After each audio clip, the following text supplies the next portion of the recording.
महाराष्ट्रातल्या तमाम लेकरांना विनंती आहे, 10वी 12वी मध्ये तुम्हाला काही 95% मार्क पडले असतील, काही 98% असतील.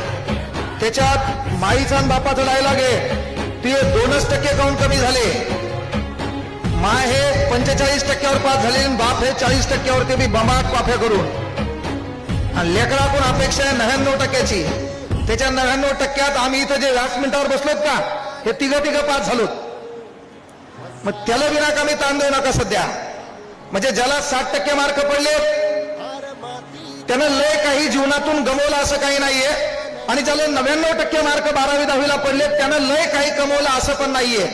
जो 10वीच्या परीक्षेत नापास झालाय त्यानं पण समजायचं नाही की आपलं सर्वच काही गेलं.